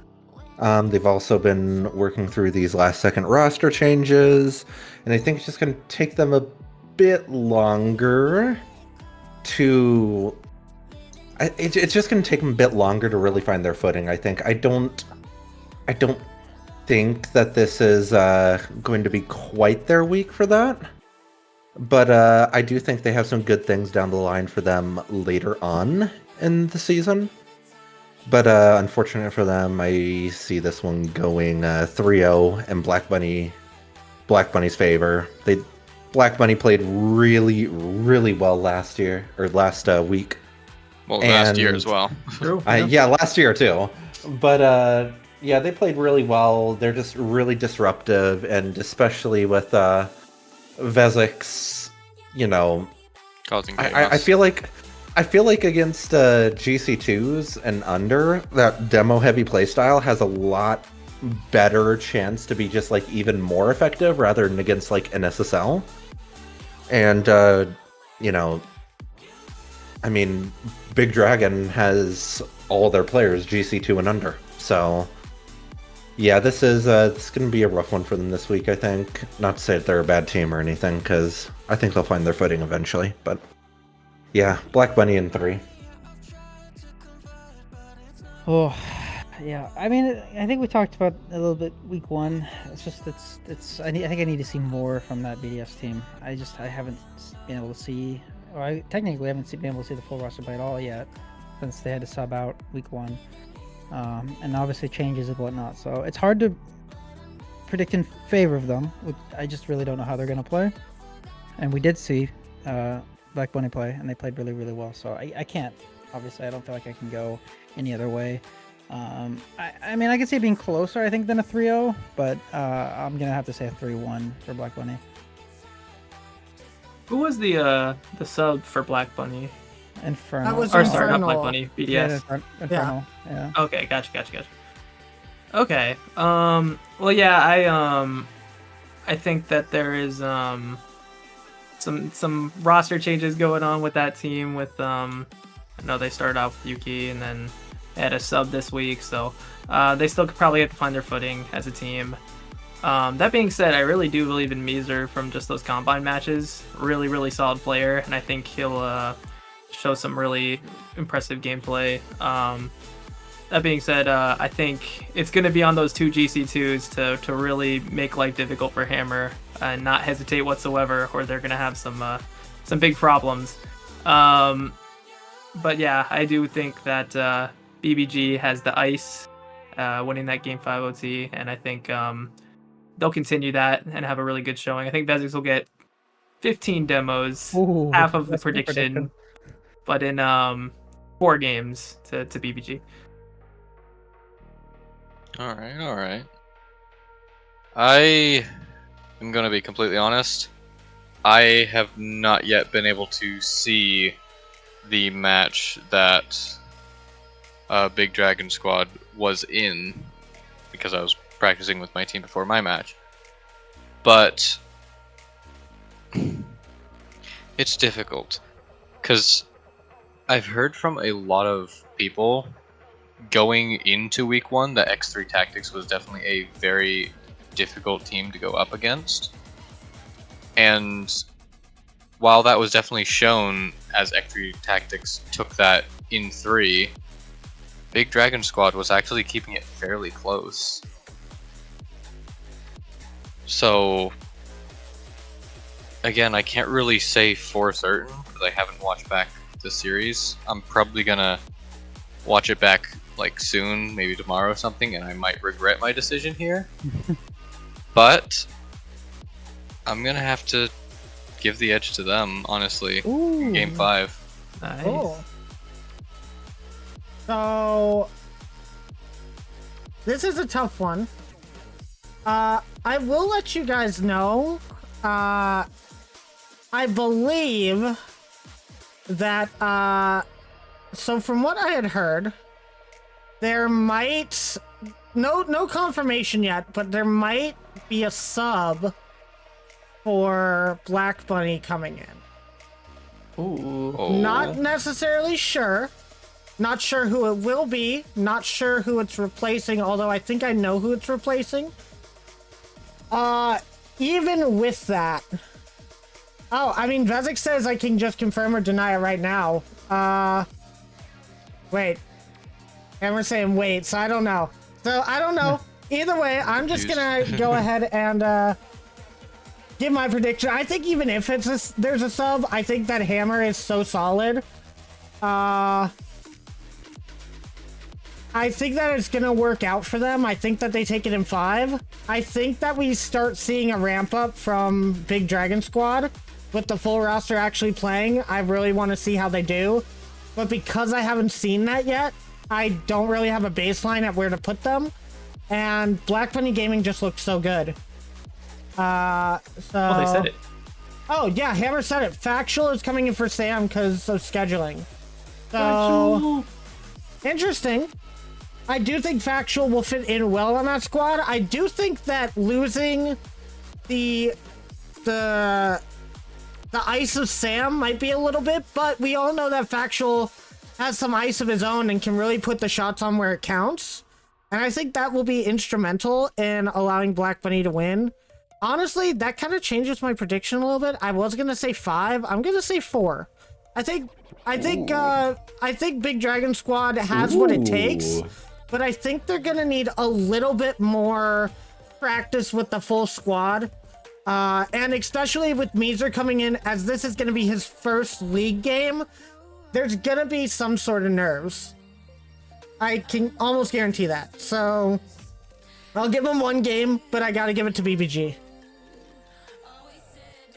I really like that factual edition. I'm a little biased, but he has the ice. I can fully vouch for that, and I think him are going to be a very scary duo. And to, just because I see the chat for Not Joe, we're not talking about a transfer. A transfer would be a player coming onto the roster full time. This is just going to be a sub. So they're only subbing in for this one game due to scheduling conflicts, but they're not on the main squad. They're just taking the place for this week. Transfers like that will not be allowed until week 4 is over. So just a sub, not a transfer, so it's gonna work out. But I think with that, we're on to our last match to predict, and 2 of you guys don't get to predict this one. So I guess I'm gonna start with Static on this. Ooptic versus Genopause. I wasn't ready. Well, too bad. This is gonna be second best, because I did say Twisted Tales were like the entertainment team, so that series will be good. But yeah, this is gonna be one of the best series. It's a must watch. Oh my gosh, I think this should be Melon's first match, right? So yeah, there is gonna be a little bit of a introduction process. We'll see if the coaching from Shelby does its magic, but I do think that the solidarity of Ooptic is going to pay off here. I think it'll be a very entertaining series, but I think just that that chemistry is going to pay off early here in the league, and it'll be a 3-2 to Ooptic. Ooh. All right, Arrow. I'm gonna have to go with Ooptic as well. And no fire, it is not because I'm mad that you beat me. He says, Angie. Okay, maybe I'm a little bit salty, but that's beside the point. It's just, again, just Ooptic, especially with like Not Joe getting literally first MVP of the entire season. That is definitely nothing to scoff at. That is a very, very big achievement that not only Not Joe, but pretty much the entire team should be proud of. And I feel that if they can just keep up that performance, they're going to go very, very far in this league. And like I saw how Genopause was performing. They were doing very, very well, but I know that both Melon and Shelby play very, very differently, and maybe I'm just like a little skeptical on how that sort of dynamic is going to work. But I guess the only real way to see how it will work is in game. But as for my prediction, I'm gonna have to go with Ooptic 3-1. Fair. This one is tough because both these teams looked pretty dang good in their games. I think that it is going to be. I think there's one key factor that we're gonna have to wait and see, and that is if Melon is on his game or not come series time. I've seen him play really well. I've seen him play not so well. So there are obviously two sides. The consistency is usually there, but sometimes he's just not feeling it. I think it really depends on what we see, and added in that this is going to be his first league game, I think in a while, if not ever. I think that there are going to be some nerves. Also, having recently played with Daki and T-Park and seeing how they work together, I do think that I have to give the advantage to Ooptic. I think it's going to go game 5, but I think in the end, I think the defensive line of Ooptic is going to be a bit stronger than Gentle Paws, so give it to Ooptic in 5. For shame. Sorry, Fire. Sorry. As much as I want to root for you there, I gotta get my prediction points. So I can't.